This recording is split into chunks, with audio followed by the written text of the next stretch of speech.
Bonjour à tous et bienvenue dans la Taverne du Gamer. Je suis Kira avec une voix de canard car on est au printemps.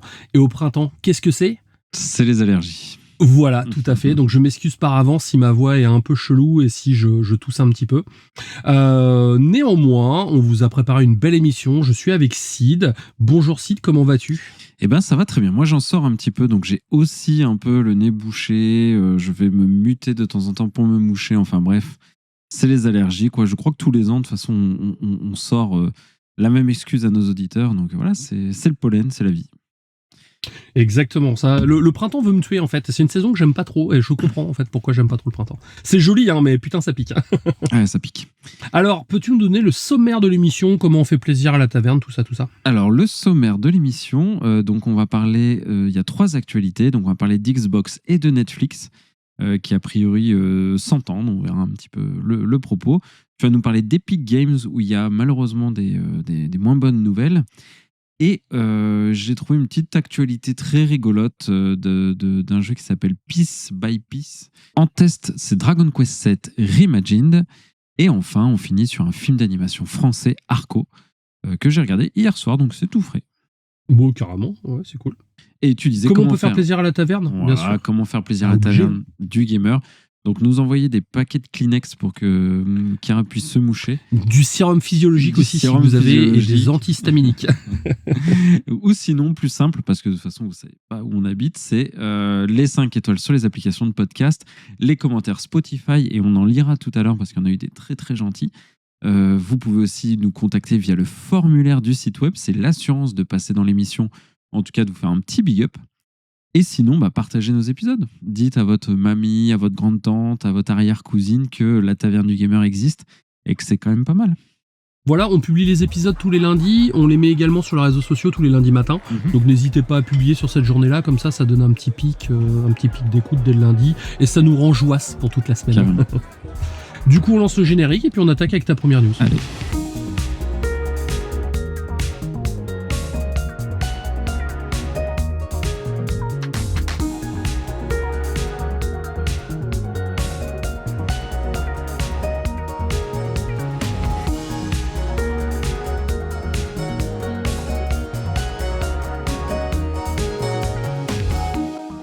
Donc, Netflix. Bon, Kira, on ne fait pas l'affront à nos auditeurs de présenter Netflix. Hein, je pense que c'est OK. Je pense que c'est très bien rentré dans la culture pop maintenant. Le N rouge qui fait tout quelque chose comme ça. Et donc, c'est un service de streaming de séries, de films. Et dans le jeu vidéo, on a souvent nommé un autre service du genre, le Netflix du jeu vidéo, à savoir le Game Pass. Et donc, c'est... à l'occasion d'un article, d'un billet sur The Information, donc un site qui récupère surtout des infos de la Silicon Valley, etc., où il parlait d'un rapprochement entre le Game Pass et Netflix, justement, donc au travers de Asha Sharma, qui est la nouvelle dirigeante d'Xbox, hein, celle qui a pris le relais à notre cher Philou, qui est parti à la retraite. Oui. Et donc, qu'est-ce qui est envisagé ? Enfin, déjà, en termes de stratégie, ce que dit Asha Sharma, enfin, ce qu'elle évoquerait, c'est que le Game Pass, finalement, la dernière augmentation de prix a fait un peu mal. Le nombre d'abonnés s'est un petit peu érodé à cause de ça. Et il y a des jeux à rentabiliser qui sont sortis Day One dans le Game Pass, comme Black Ops 7. Donc, certainement, une de ses premières actions sera de revitaliser un petit peu le Game Pass en termes d'offres, pas de contenu. Et à cet effet, il se dit qu'on pourrait avoir une formule du Game Pass à prix réduit déjà, sans parler de Netflix, mais déjà à prix réduit, mais qui serait justement financée par la publicité. Donc ça, c'est quelque chose qu'on avait évoqué il y a longtemps, mais ça a l'air de repartir sur le devant de la scène. Donc moi qui suis pas un fervent amateur des publicités, bon c'est pas. Après je suis pas consommateur du Game Pass, donc je vais pas me plaindre que je ne consomme pas. Mais en tout cas, c'est l'idée du Netflix avec pub. Vous savez, le point d'entrée, je crois qu'il est à 5,99€ ou 6,99€, Kira, je sais plus. Le Netflix avec pub. Avec pub, il est à 7,99€, je crois. Oui, il est quasiment à 8 balles. Ok. Et sinon, vous avez la formule Netflix la plus haut de gamme qui est quasiment à 20€ maintenant. Et l'idée, c'est de faire un petit peu ça avec le Game Pass. il y aurait un Game Pass Lite, on n'a pas de nom encore, avec des pubs, et un Game Pass classique, celui qu'on connaît aujourd'hui dans les différentes offres. C'est bien, c'est qu'on arrive à une époque où on s'abonne pour éviter de se taper les pubs à la télé, et en fait, c'est sur les plateformes qu'on va se taper les pubs de la même manière. Ouais, sachant que moi, ça a été un coup près, les pubs pour Disney, je l'avais pas, mais Amazon Prime, où ils avaient commencé à mettre des pubs, et là, j'avais arrêté. J'avais pas eu l'info même. Et pendant que je regardais un épisode, ça s'est coupé avec une pub, j'ai pas compris, tu vois. Sur Prime, mais ça fait plus d'1 an. Mais non, mais ça fait longtemps que je suis plus abonné, ça fait carrément Parce longtemps. que ça a commencé avec la saison 1 de Fallout, justement. Ah, c'est peut-être pendant et Fallout. je me souviens, c'est que j'avais une Fire Stick et ça fonctionnait. Les pubs étaient partout, sauf sur la Fire Stick, en fait. Et du coup, je regardais exprès Fallout dans ma chambre pour pas me taper les pubs. Je te dis, moi, j'étais passé complètement à côté de l'info et j'avais été surpris par les pubs et je me dis, plus jamais ça. Et je m'étais désabonné, mais ça fait longtemps, en effet. Je pensais même que ça faisait 2 ans, tu vois. Donc ça, c'est le premier point. Il y a ces discussions-là. Et le second point, j'en parlais plutôt en intro, c'est Netflix et le Game Pass, où il y aurait des discussions. Et là, on n'est pas dans de la rumeur, sinon j'en parlerai pas. On est quand même sur quelque chose d'assez concret parce que Greg Peters, un des co-PDG de Netflix, a confirmé cette information, comme quoi il y avait des échanges avec Asha Sharma, il y avait des échanges avec Xbox pour, en effet, un bundle qui avait rien de fait aujourd'hui, mais qu'il ne fermait aucune porte. Et l'idée serait, en effet, on ne sait pas du coup, mais en tout cas de faire un bundle qui inclurait et le Game Pass et Netflix. Alors comment ça se présenterait? Est-ce qu'on va dans Netflix pour accéder au catalogue Game Pass, ou on va dans le Game Pass pour accéder à Netflix, ou le bundle donne accès aux deux de façon distincte? Ça, on ne sait pas du tout et c'est du domaine spéculatif. Ouais. Mais en tout cas, il y a des réelles discussions qui existent. Et on sait que aujourd'hui, dans le monde de la tech et dans le monde de l'app, etc., il y a une des pistes de croissance, c'est de faire des super apps, ou en tout cas de faire des agrégateurs de contenu qui vont justement aller piocher différents services dans tel ou tel endroit. Et donc cette stratégie-là, je ne dis pas si c'est bien ou pas, moi, c'est pas mon dada, mais en tout cas, c'est cohérent. C'est une logique de marché qui existe aujourd'hui. C'est une dynamique dans les services qui est tout à fait entendable. Canal+ l'a fait. Hein. Canal+ est un agrégateur de contenu. On s'abonne à Canal+, voilà, pour avoir Apple TV, pour avoir machin. Donc, c'est cohérent, ça se tient, c'est logique. Est-ce que c'est bien ou pas? Ça, chacun voit midi à sa porte. Mais il n'y a pas une sorte d'équivalent chez Sony avec Crunchyroll, je crois, ou ADN, je sais plus. Alors, que je dise pas de bêtises, donc non. Par contre, il y a Crunchyroll qui existe, qui est une plateforme de streaming d'animé, mais être abonné, tu vois, au PS Plus ne te donne pas accès à Crunchyroll. Ah, je crois que c'était inclus dans l'offre Ultimate ou un truc du genre. Ou c'est peut-être offert pendant 3 mois si tu t'abonnes, un truc du genre. Ça, c'est sûr. Ça. Il y a aussi leur service de location de films. Sony Picture Core qui donne, quand tu es abonné, tu as quelques crédits pour louer des films ou ce genre de choses. Et il y avait un leak, du coup, j'avais pas prévu d'en parler, mais tu fais bien. Il y avait un leak de Sony, justement, qui va peut-être faire évoluer son abonnement pour faire de l'agrégation de contenu comme ça. C'est pour ça que je disais que c'est très dans l'air du temps, ça, et que ça m'étonne finalement assez. Ça m'étonne pas trop. Après, la différence avec Sony, c'est qu'ils vont agréger leur propre contenu. Là, on a quand même quelque chose d'un peu plus hybride, un peu plus étonnant presque, d'avoir 2 géants comme ça qui s'associeraient pour faire une méga plateforme, un méga contenu. Mais bon, en tout cas, pour l'instant, rien de confirmé à part des discussions qui sont, celles-ci, réelles et plausibles à mon sens. Oui, en vrai, quand on voit la force de frappe de Netflix, si tu as une remise sur ton abonnement en passant par le Game Pass, par exemple, pour faire une offre groupée, ça permettrait peut-être de briser ce fameux plafond de verre que Microsoft n'arrive pas à franchir. Exactement. Autant la partie publicité et tout, franchement, d'un point de vue, pas moral, on n'en est pas là, mais moi, d'un point de vue plaisir, perso, mais... voilà, ça c'est vraiment pas mon dada. Autant je serais plutôt négatif sur le sujet, autant ça, c'est une stratégie business qui s'entend, qui a été imaginée très certainement ailleurs, déjà fait. Enfin voilà, ça c'est tout à fait cohérent à mon sens. On va parler de Epic Games. Donc Epic Games, un célèbre créateur de jeux vidéo, mais il est connu pour quel jeu principalement? Pour Fortnite bien sûr, et les Pork Epic, d'où leur nom. D'où leur nom, le Pork Epic Game, tout à fait. Donc bien sûr, il est connu pour Fortnite. Donc en ce moment, il traverse une période assez difficile, car l'entreprise a annoncé une vague massive de licenciements, donc touchant plus de 1000 employés dans le but de réduire ses coûts et réorganiser ses activités. Donc pas de bol, hein, les licenciements continuent dans le jeu vidéo. Oui. Et selon le PDG, Tim Sweeney, la société dépense aujourd'hui plus d'argent qu'elle n'en gagne. Et ça, ce serait dû au déclin de Fortnite. Donc Epic cherche donc à économiser environ 500 millions de dollars pour stabiliser sa situation financière. C'est tout. Ah oui, c'est une petite 500 millions. Une petite goutte d'eau, tout à fait. Donc plusieurs raisons expliquent cela. Hein. Déjà, bon, cette baisse autour de Fortnite, hein, il y a quand même depuis le temps, hein, le jeu existe depuis 2017 et il commence à y avoir une certaine fatigue des joueurs malgré les nombreuses saisons et collaborations. Et c'est vrai que maintenir l'intérêt des joueurs sur une si longue durée, bah, ça devient quand même de plus en plus compliqué.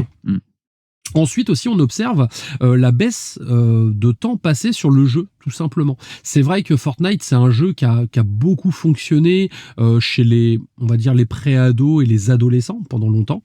Et c'est vrai que maintenant, bah, cette génération a grandi, joue peut-être moins aux jeux vidéo ou peut-être à d'autres styles de jeux vidéo.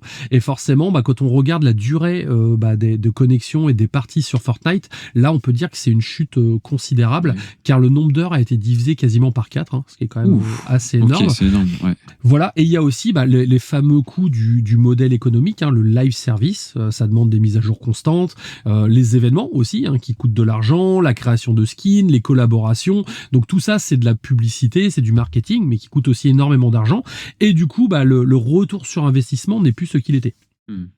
On a également l'ensemble de l'industrie quand même du jeu vidéo, on le disait tout à l'heure, hein, qui connaît un ralentissement et une croissance qui est quand même moins forte depuis le Covid. Hein.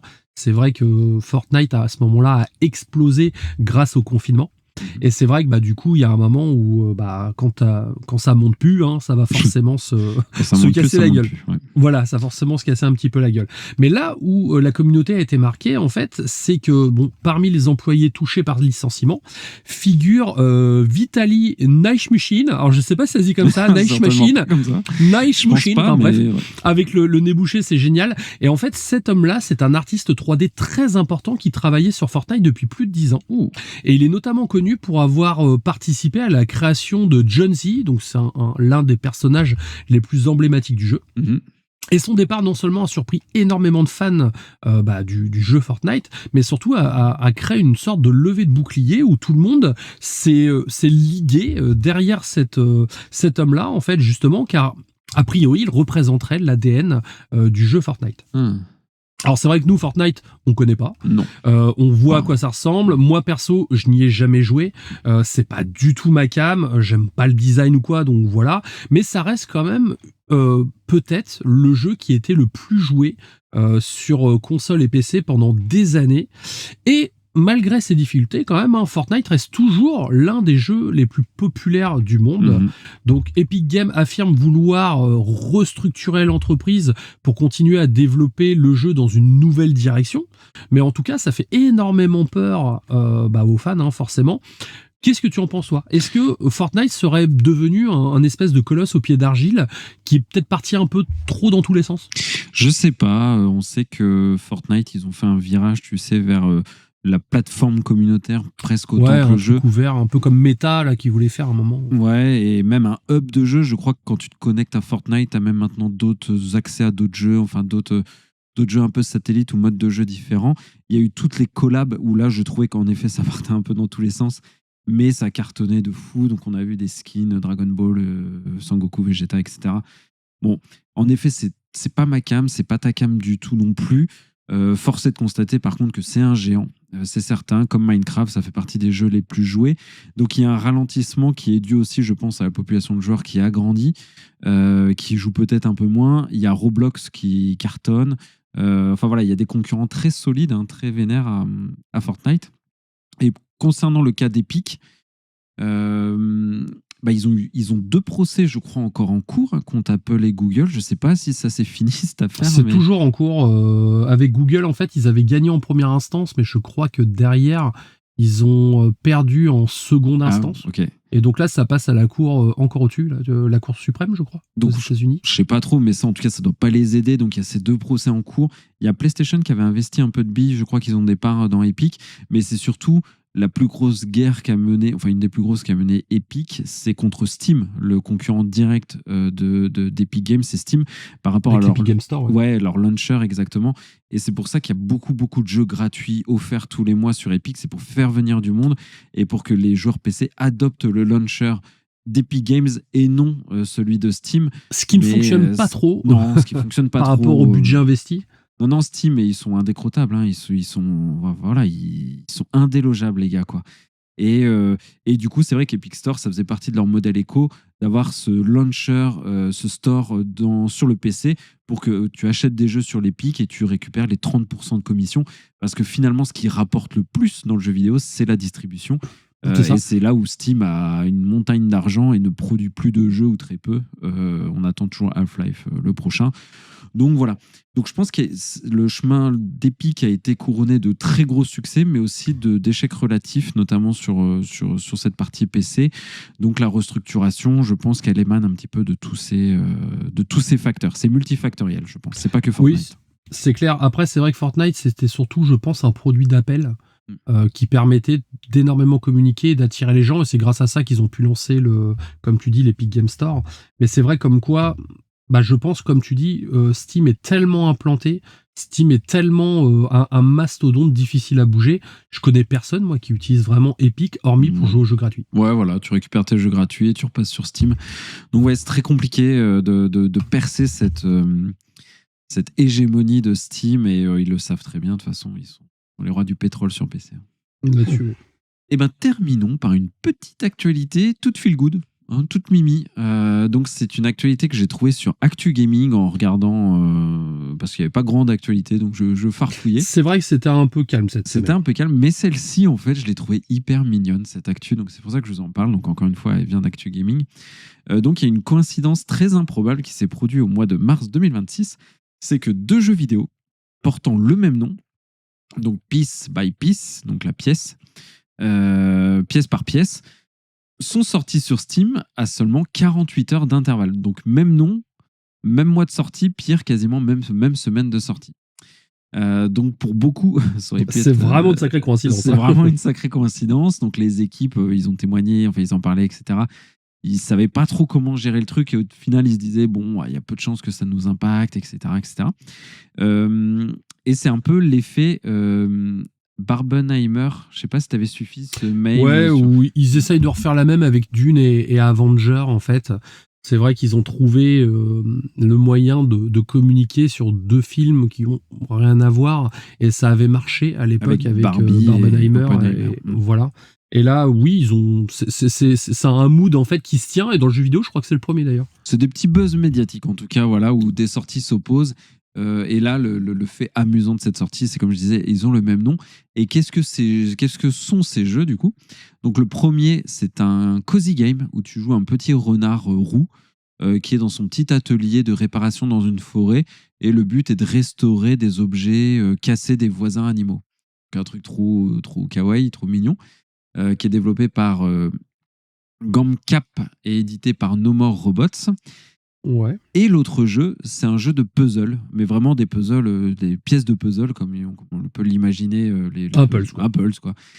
Qui est un jeu de plateforme réflexion où le but est justement de placer des pièces par pièce de puzzle, d'où le nom. Donc vraiment des jeux qui ont strictement rien à voir. Et lui, ce jeu-là, c'est vraiment un tout petit studio, c'est Neon Polygons, qui est auto-édité, qui est un jeu indépendant, auto-financé, auto-édité.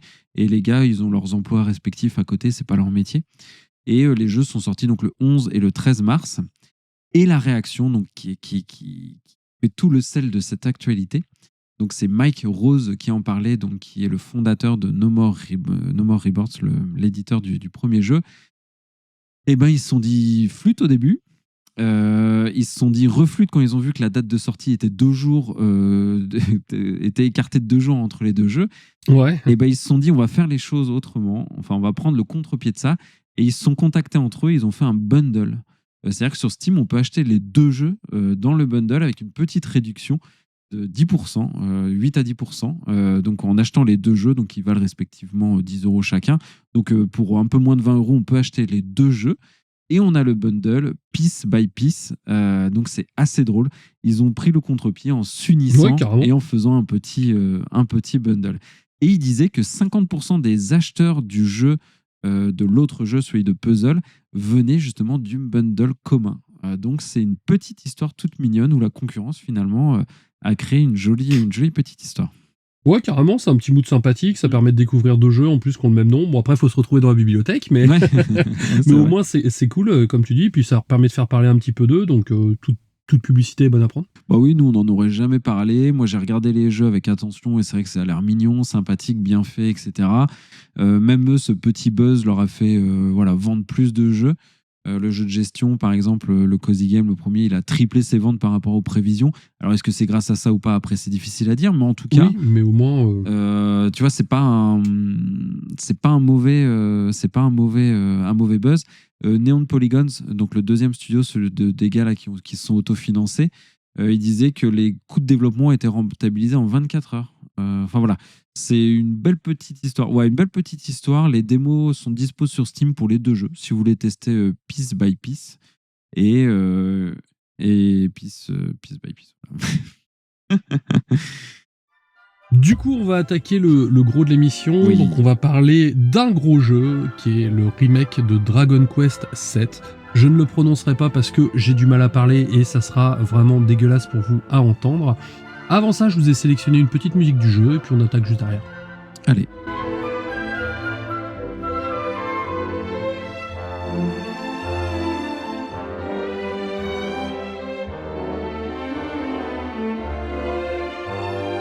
Première question, Sida, attention, je suis chaud. Ouais.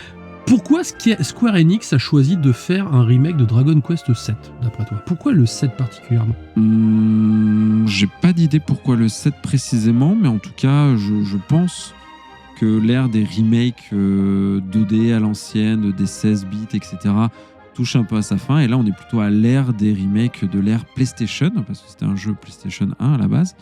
Et à mon sens, c'était une bonne raison, tu vois, de faire ce remake qui avait un petit peu vieilli du coup. Voilà, c'est en partie pour ça, en fait, c'est parce que c'est l'épisode qui en avait le plus besoin à l'origine. Alors, ils n'ont pas fait le 4, 5, 6 pour prolonger ce qu'ils avaient fait avec les trois premiers. Ils sont partis au niveau du 7 parce que c'est l'épisode où les fans de Dragon Quest ont le plus de griefs. Et c'est toujours, tu sais, le grand oublié de la saga.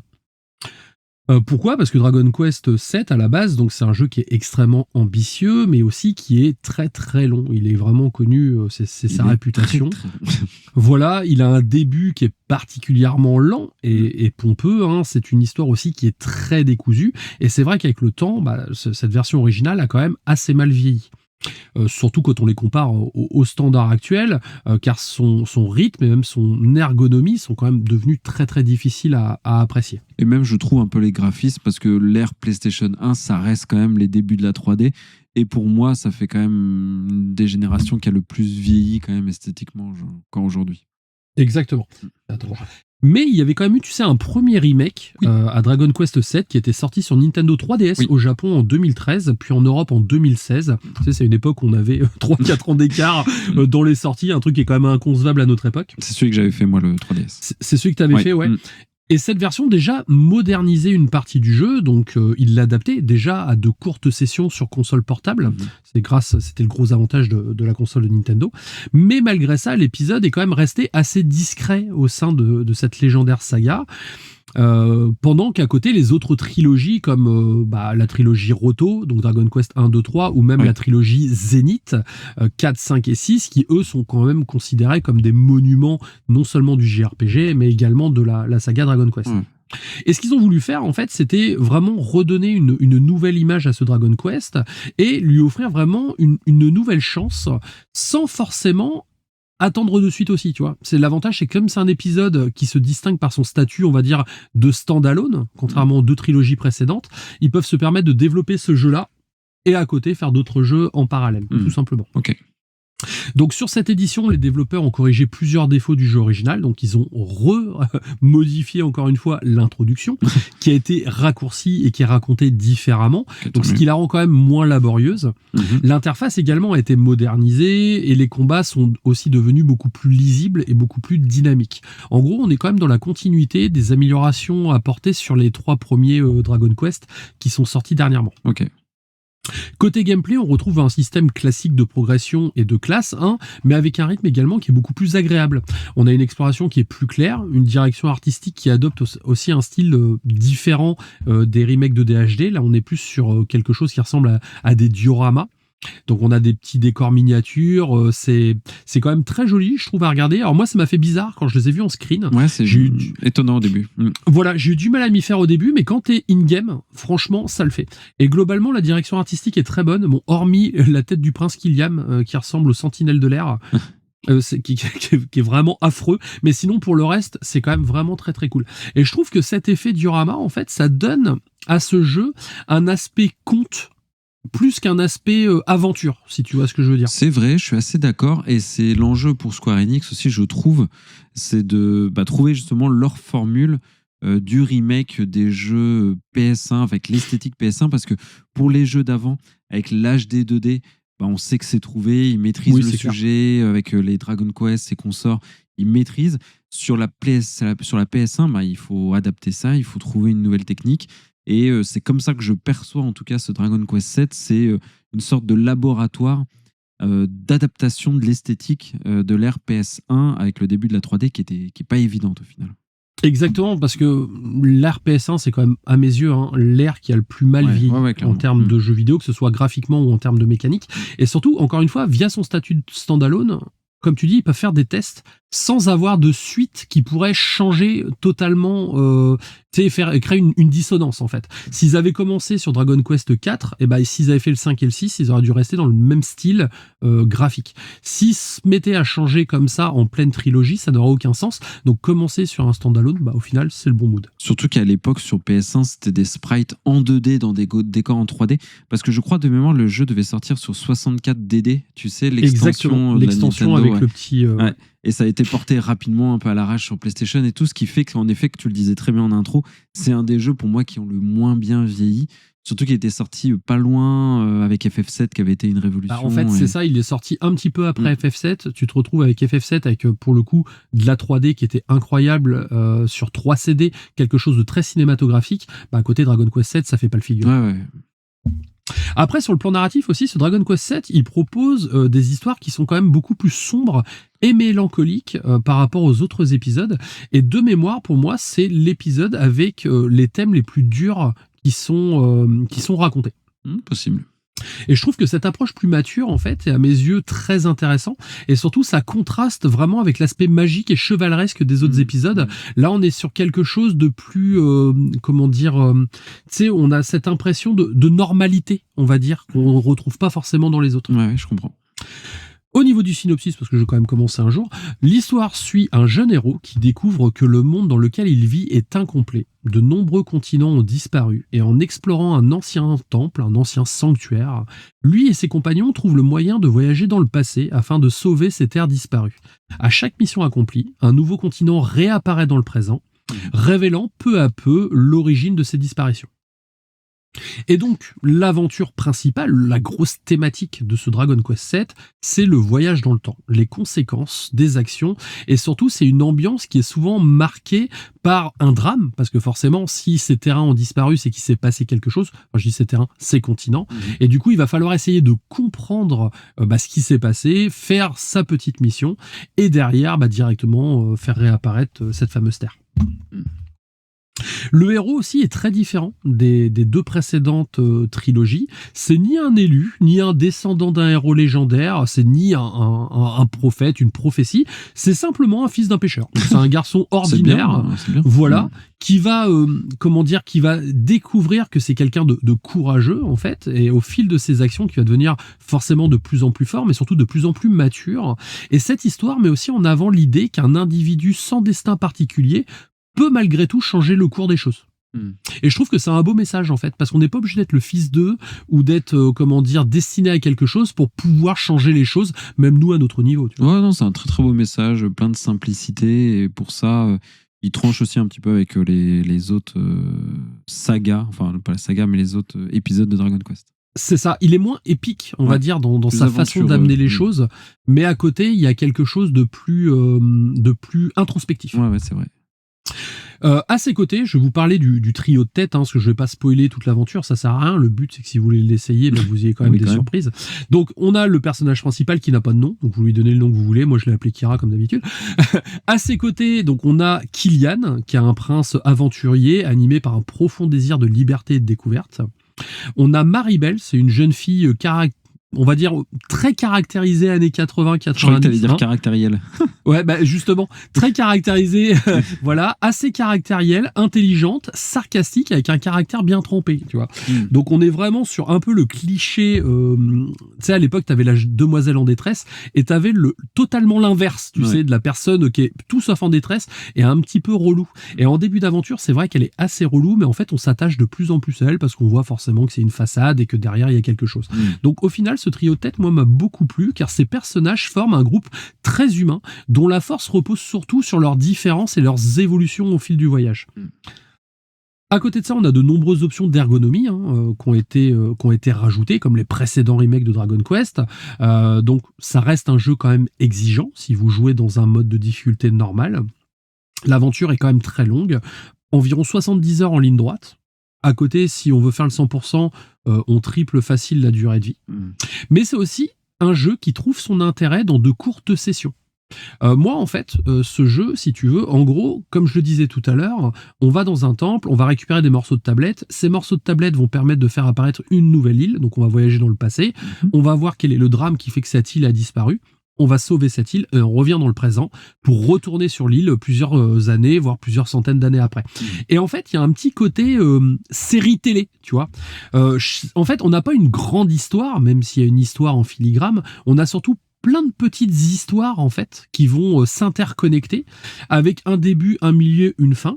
Et moi, je le jouais un peu de cette manière-là. C'est-à-dire, j'arrivais sur mon île, exactement, je faisais toutes mes missions sur mon île, donc certaines, on va les faire en 1 heure, d'autres, ça va nous prendre 4 heures. Mais ça me permettait, en fait, d'avoir un côté sériel qui me plaisait beaucoup. Le revers de la médaille, c'est que ça a un rythme qui est en dents de scie. Le jeu est construit, donc, comme je disais, comme une succession d'histoires locales. Et du coup, ça a quand même des très bons côtés, parce qu'on peut avoir de très belles histoires avec des personnages qu'on ne connaît pas, et à côté, des histoires qui sont quand même moins intéressantes et moins travaillées, en fait. D'où l'intérêt de jouer en petite session. Donc moi, j'y ai beaucoup joué sur ma Portal, au final. Parce que du coup, je trouve que ça collait super bien avec l'ambiance du jeu et le design du jeu. Enfin, on a le système de classe qui met un certain temps à se débloquer. Quand je dis un certain temps, il faut compter quand même facile 20-25 heures. Ah oui, quand même. Donc sur un jeu de 70 heures, c'est loin. Et c'est dommage parce que je trouve que c'est à partir de ce moment-là où le gameplay s'est vraiment amélioré. On pouvait faire des changements de profession. Tu sais, on peut être pêcheur, barde, des choses comme ça. Ça nous donne des possibilités différentes en combat. Et c'est quelque chose qui est très intéressant, mais qui met énormément de temps à venir. Donc c'est au bout du premier quart du jeu. Ok. Ensuite, impossible de parler de Dragon Quest sans évoquer la musique. La bande-son est composée par Koichi Sugiyama. Je l'ai bien. Et c'est tout simplement, pour moi, fantastique. C'est une des meilleures BO de Dragon Quest, entre thèmes épiques, passages mélancoliques et moments plus contemplatifs. Elle accompagne parfaitement l'aventure, ainsi que mes trajets du quotidien. J'aime beaucoup la mettre dans ma voiture et écouter du Dragon Quest. Aujourd'hui, on m'a encore dit, c'est sympa ce que vous écoutez. Oui, c'est un jeu vidéo, donc ça permet aussi de nouer des discussions, ce qui est plutôt rigolo. Mais en tout cas, voilà, c'est une musique qui marche très très bien, mais comme toujours avec cette saga. Toujours. En conclusion, donc, déjà, en l'état, nous sommes sur la meilleure version de Dragon Quest VII. Il n'y a pas photo, c'est plus beau, c'est plus jouable, il y a vraiment un meilleur rythme. Les personnages qui ont été réécrits aussi, c'est également mieux. Il y a un doublage, ça aussi c'est important et c'est quand même plutôt sympathique pour le coup. Mais est-ce une bonne porte d'entrée pour la saga ? Eh ben moi je dirais non. Car même si le jeu est extrêmement ambitieux, il est surtout très long. Trop long. C'est une aventure particulièrement lente, qui prend son temps, qui peut être difficile à apprécier pour un novice de la saga. Et même si c'est un des épisodes que j'ai vraiment adorait faire dans cette saga, de par son humanité ou même ses thématiques, ça reste quand même plus âpre à aborder que les épisodes de la trilogie Roto, par exemple, donc Dragon Quest 1, 2, 3. Dont tu avais parlé. Dont j'ai déjà parlé, donc qui ont du coup bénéficié d'un remake dernièrement, et je conseille davantage de partir sur cette trilogie pour commencer Dragon Quest que de commencer par Dragon Quest 7. En revanche, dans ce contexte, Dragon Quest 7, c'est à mes yeux, comme je l'ai dit tout à l'heure, un des plus bels épisodes de la saga, mais c'est un jeu où il faut prendre son temps. Il faut le slow run, lui laisser le temps de se décanter pour apprécier le titre à sa juste valeur. Si vous n'avez pas le temps de jouer en fait à Dragon Quest, si vous n'avez pas le temps à lui accorder et que vous avez envie de rusher, clairement, c'est pas du tout un jeu pour vous. En revanche, si vraiment vous voulez essayer ce jeu et que vous avez le temps à lui accorder, eh ben vous allez voir que vous allez beaucoup vous amuser. Eh bien, hyper intéressant. Moi, je te dis, j'avais pas retouché à ce jeu depuis le remake de 3DS, que j'avais bien aimé, mais j'étais jamais allé au bout. Parce que très long, parce qu'un peu laborieux, même si sur la version 3DS, les combats aléatoires et les monstres étaient visibles sur la carte. Alors ça, je sais pas là, si c'est pareil. On a toujours les monstres aléatoires qu'on a visibles, donc on peut les esquiver, ça évite de perdre trop de temps. C'est vraiment bien. Mais Yuji Horii, donc le grand scénariste, le monsieur Dragon Quest, avait dit justement qu'il voulait un jeu si vaste qu'on pouvait s'y perdre. Enfin, je sais plus exactement la formulation qu'il avait adressée.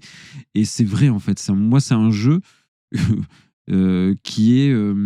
enfin voilà, je voulais pas m'y lancer dans ce jeu-là, dans ce remake, et c'est toi qui l'as fait du coup. Et c'est très bien comme ça. Mais moi, c'était un petit peu ce côté un petit peu intimidant, tu vois, trop long, quoi, centaines d'heures et tout. En fait, c'est un peu j'étais pas prêt pour ça. C'est un peu le Crimson Desert en fait de Dragon Quest, tu vois. c'est le jeu du plus où tu passes énormément de temps. Mais c'est vrai qu'aussi le problème c'est de passer autant de temps sur un jeu comme ça, c'est très généreux, mais on peut vite s'en lasser, surtout à notre époque où on a l'habitude d'avoir des scénarios qui montent crescendo. Et là, il y a quand même un très gros ventre mou, c'est-à-dire ça va mettre un peu de temps à se lancer, on va avoir un pinacle au bout du premier tiers, on a un deuxième tiers où c'est devenu très routinier, c'est tu sauves ton île, tu reviens, tu sauves ton île, tu reviens et ainsi de suite. Et après, tu as un dernier acte en fait qui va conclure l'histoire. Le tout est très bien, très cohérent, même si le jeu est très bon. Je pense que, encore une fois, commencer Dragon Quest là-dessus, je veux pas dire que ça va vous dégoûter de la saga parce que c'est pas vrai, c'est un excellent jeu, mais je pense que vous pouvez vous dire si c'est ça Dragon Quest, c'est pas mon style en fait. Et je trouve que c'est peut-être le moins représentatif de ce qu'est Dragon Quest. C'est une autre version une autre façon de raconter Dragon Quest, bien sûr. Un peu comme les Final Fantasy qui étaient qui sont très différenciants d'épisode en épisode. Et je trouve que c'est un peu ça en fait. C'est vrai qu'il est un petit peu hors norme celui-ci, mais comme tu l'as dit, ça reste un très très bon épisode. Moi j'avais apprécié sa version 3DS pour le côté 3D justement des dioramas, tu sais, comme t'avais la fonctionnalité 3D. J'aurais aimé voir, j'ai regardé des vidéos hyper de gameplay. C'est très mignon et tout, j'aimais bien. Ils ont conservé le système de classe aussi, j'imagine, de job dans oui, c'est ce que je disais tout de suite. En fait, le système de job en fait arrive au bout de 20-25 heures. Où là tu as la possibilité de l'échanger en fait via un petit passage dans une espèce de pour pas spoiler, une espèce d'église, on va dire. Église, voilà. Okay. Voilà, et après tu peux le faire à la volée, et surtout tu vas évoluer par rapport à ça, et tu peux faire des combos entre les personnages. Si tu mets un personnage classe pêcheur et un autre qui a une classe à peu près similaire, tu peux faire des combos pour qu'ils attaquent en duo ou à la suite de certaines manières. Donc c'est plutôt intéressant en fait, c'est même très très bien, mais je trouve que cette mécanique arrive un peu tard dans le jeu parce qu'on est déjà bien rodé, et surtout on a eu le temps d'envoyer tellement de combats qu'on est devenu en pilotage automatique, tu vois, avant ce fameux changement. C'est pour ça qu'ils ont rajouté le système de combat automatique. Tu as juste un bouton à cliquer, tu peux le laisser en automatique. Et quand tu as des donjons avec des combats très très répétitifs, genre tu vas enchaîner 100 mobs dans ta grotte, et c'est bien, c'est que ça te permet de les envoyer sans trop te prendre la tête. Et vous avez un mode facile, j'ai oublié de le dire, il y a un mode facile. Dans ce mode facile, vous êtes quasiment immortel.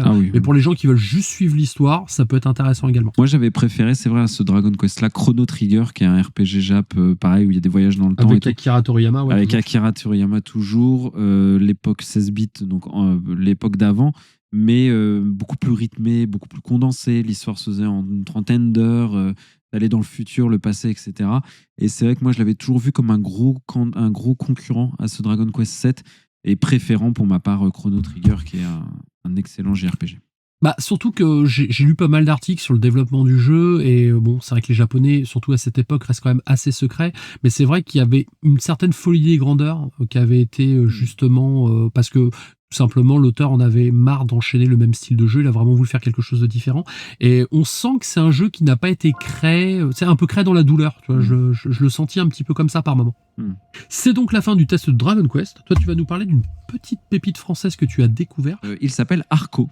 Donc c'est une petite pépite en effet française. Le film est disponible en Blu-ray. Il est disponible à la location sur toutes les plateformes, sur Arte, France Télévisions, enfin un peu partout.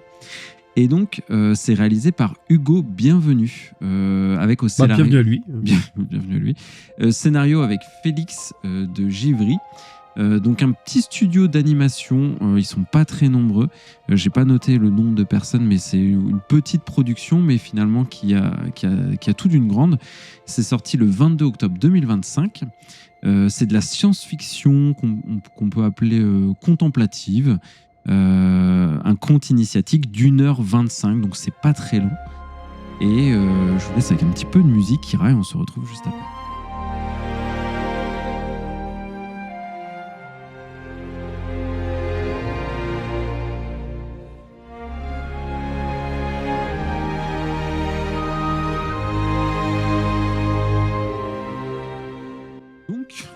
Hugo Bienvenu n'est pas un animateur au sens classique, comme on peut dire, c'est un architecte de l'image.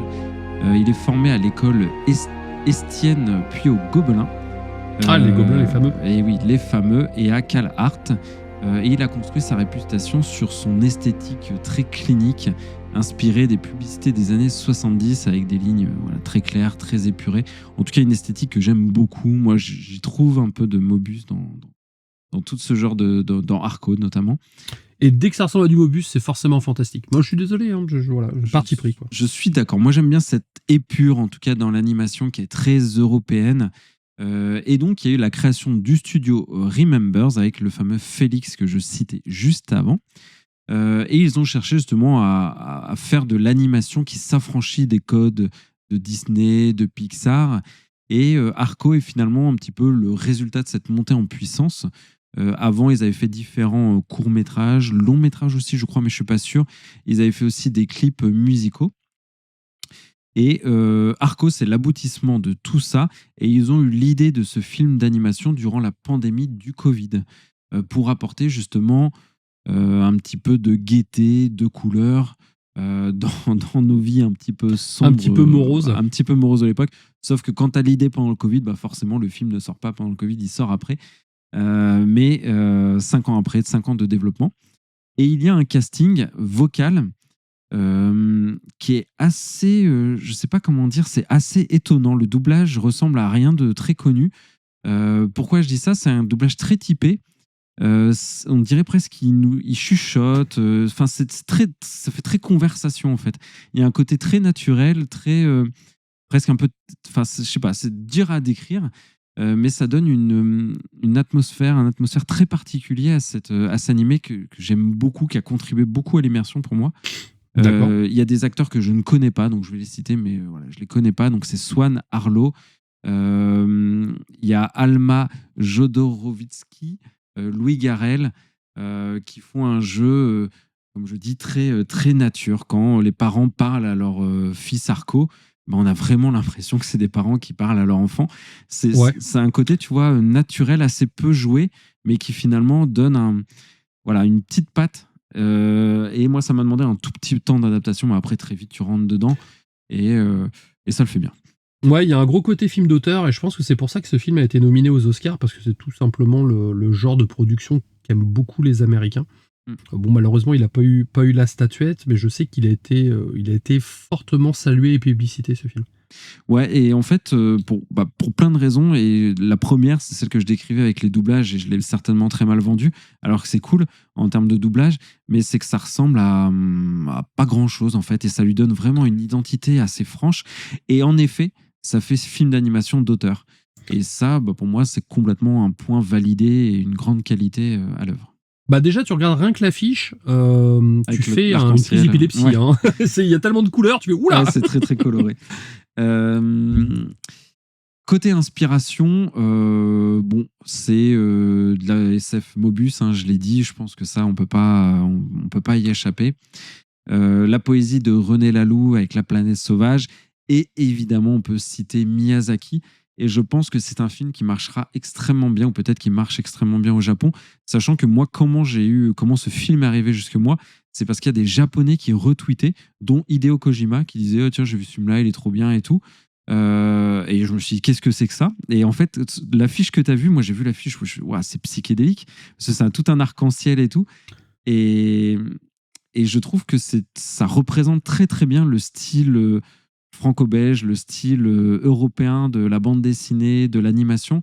Et c'est pour ça que tu vois, moi quand je te dis je vois du Mobius dans les décors, pour moi c'est très flagrant, quoi. Et c'est une très grande qualité. Et puis surtout, Moebius avait toujours une façon de dessiner les proportions humaines.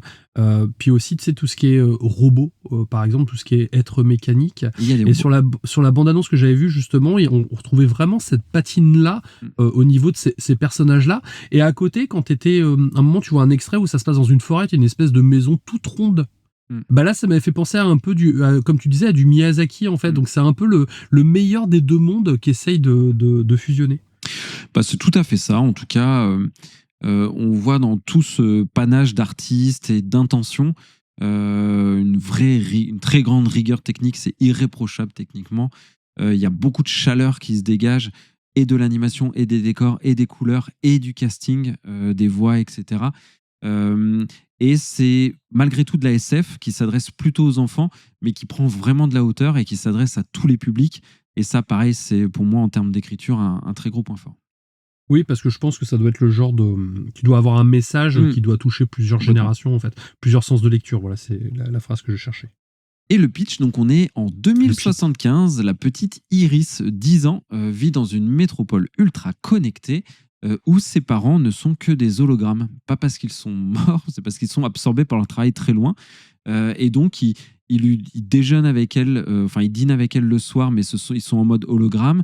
Sa maman lui lit une histoire, c'est un hologramme, et la petite fille, elle réclame une histoire de plus, et sa maman lui dit « Ah, je suis désolé, il faut que j'aille bosser ».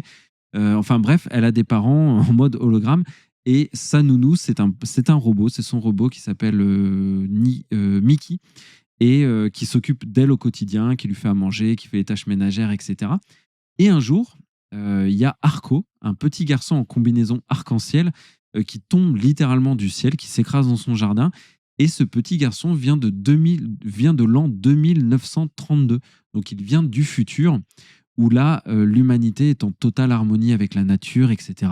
Et lui, il débarque sur ce monde-là en 2075, ne comprenant pas vraiment pourquoi il est là, et surtout comment il peut faire pour rentrer chez lui. D'accord. Évidemment, quand vous regarderez, vous comprendrez comment il a voyagé d'une époque à l'autre, etc. Il y a des péripéties. Mais ça, je ne vais pas vous le dévoiler, vous le comprendrez très vite en regardant. Qu'est-ce qui fonctionne très fort avec ce scénario? C'est que les deux mondes sont très incarnés. Le monde de 2075, qui est plutôt avec des teintes grisâtres, bleutées, très techno, comme je l'ai dit, où les parents sont des hologrammes, où il y a des cyborgs qui te font à manger, où la police, ce sont des androïdes, etc. Donc un monde, tu vois, hyper tech. Et le futur d'Arco, le futur plutôt son présent à lui, qui est très chromatique, très aérien. Ils vivent dans les nuages, en fait. Les hommes, à cette époque-là, vivent dans le ciel. C'est en harmonie avec la nature, c'est très coloré, très vivant, très beau, très chaleureux.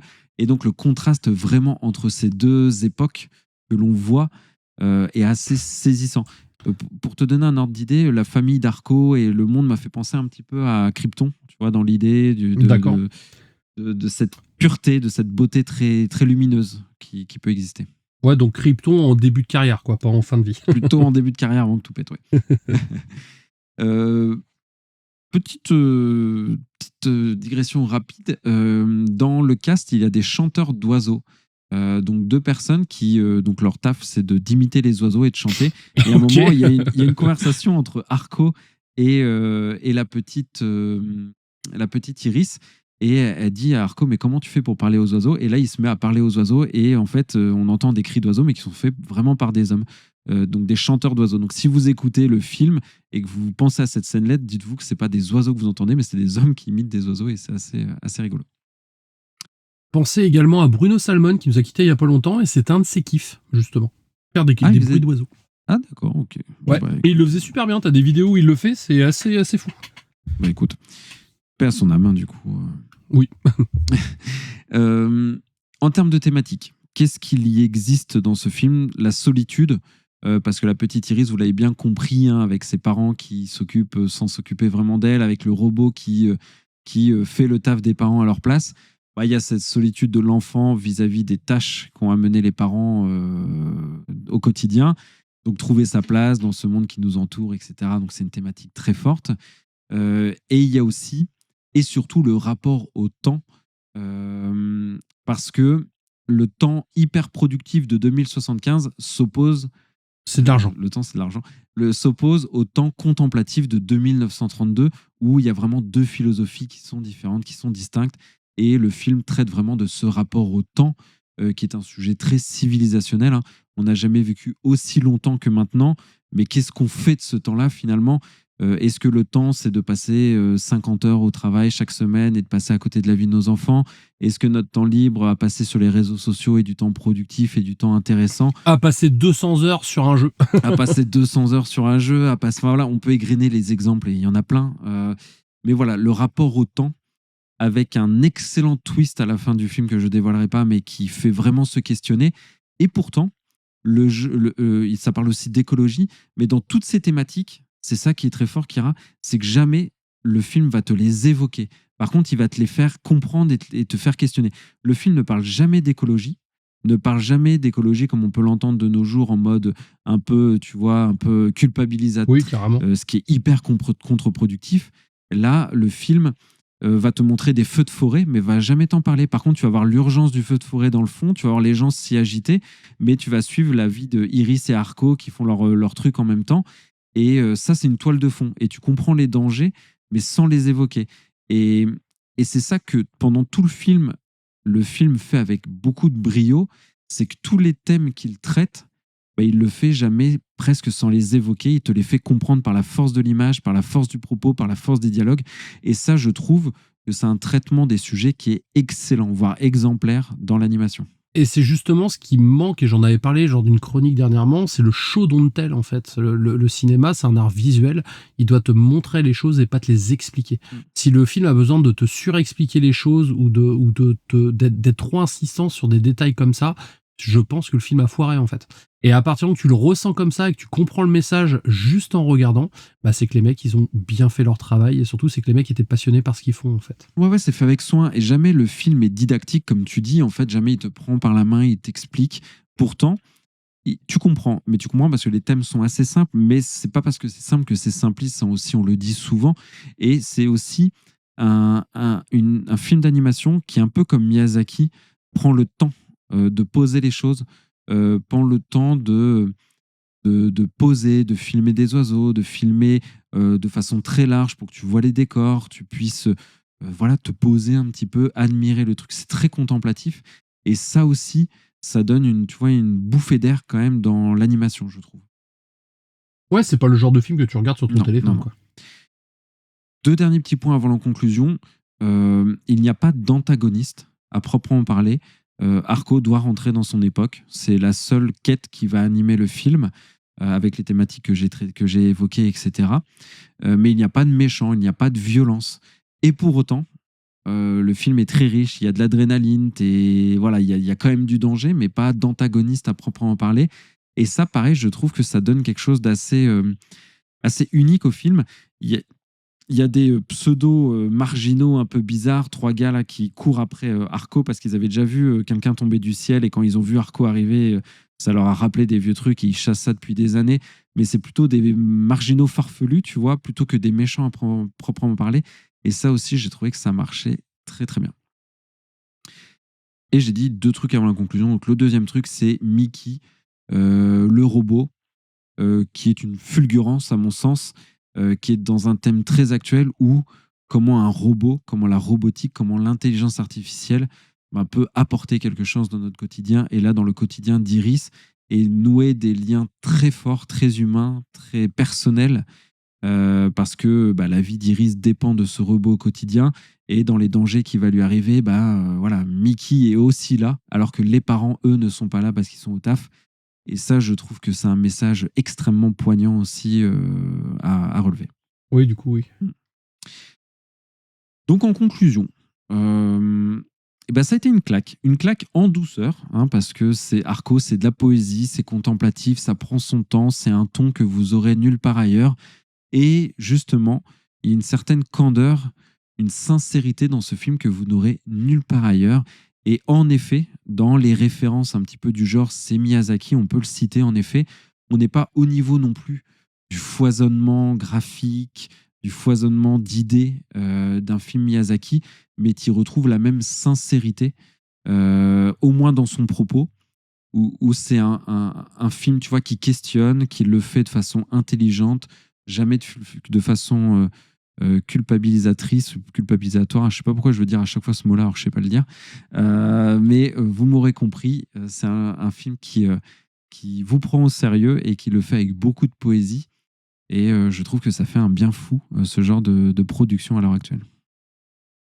En tout cas, c'est vrai que d'après ce que tu dis, le film a l'air de t'avoir touché, Oui. d'avoir apporté quelque chose à une certaine sensibilité en tout cas. Oui, et des réflexions. Voilà, tu réfléchis, tu vois les choses un peu différemment. Et ouais, je me suis laissé vraiment embarquer par cette très belle histoire. C'est donc la fin de ta chronique sur Arco. Tu disais tout à l'heure que tu avais des big ups.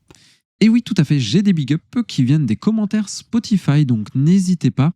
Donc il y a Marcos Garciaruco qui nous a dit, via un très gentil message, que nous étions son podcast de référence, qu'on C'est l'accompagne adorable, tout à fait. au quotidien, que on voit les choses de façon positive, quel que soit le sujet, et ça lui réchauffe le cœur. On essaye, des fois c'est dur quand même. On essaye, des fois c'est dur, mais en tout cas c'est vrai que c'est dans notre philosophie, on aime vous offrir un petit moment de bonheur et de bonne humeur. Il y a aussi Pat qui nous a mis un très gentil message, qui nous souhaite bonne continuation. Entre deux patrouilles. Pas de patrouille. Il y a Thomas qui nous a parlé de la Grey Fantasy et de la Dark Fantasy. C'est un message très intéressant. Et il y a Karl qui nous a mis First. À chaque émission Spotify, il nous met toujours First en premier. Donc dès que l'épisode il sort, bim, il nous met son Merci. First. Merci à lui. Bah écoutez, merci à tous pour ces adorables messages. On va conclure l'émission. Je te laisse le mot de la fin et puis on se dit à la semaine prochaine. Est-ce que tu as une idée de ton HS la semaine prochaine ?